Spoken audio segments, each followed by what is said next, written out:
How are gel injections made from rooster combs? That is a question that I got off of one of my social media accounts. And hey, this is Dr. P.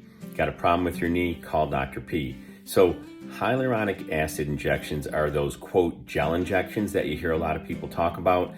Hyaluronic acid is a polysaccharide, which is a very large sugar, basically. And it is found in high concentrations in rooster combs, which is a little red thing on top of the rooster's head. And it's also in high concentration in our joint fluid. Our joints have fluid. The fluid is kind of like motor oil. It lubricates the joint so there's no friction. Now, as we get arthritis and we get older, the fluid thins out. It's not as good of a lubricant as it used to be, so they make these artificial joint fluid shots with the hyaluronic acid. We inject them into the knee with a needle. They thicken up the fluid kind of like a motor oil change, and they also stimulate the joint to produce better fluid, so they tend to last longer than a cortisone injection.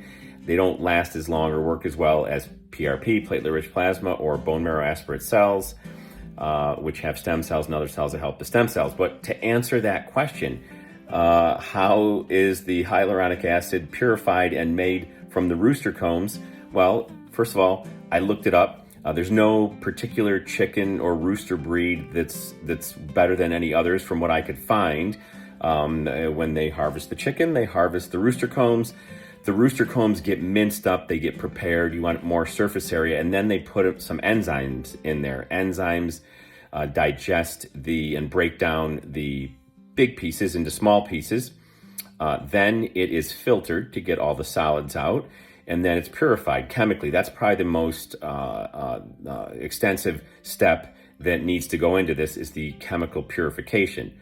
Once it's purified, then they sterilize it, and then they actually, I didn't know this, they dry it. It comes as a powder, and then certain companies will get that powder, they'll rehydrate it, and they'll make these gel injections. So that is how the rooster comb gets made into a gel injection, which goes into your knee.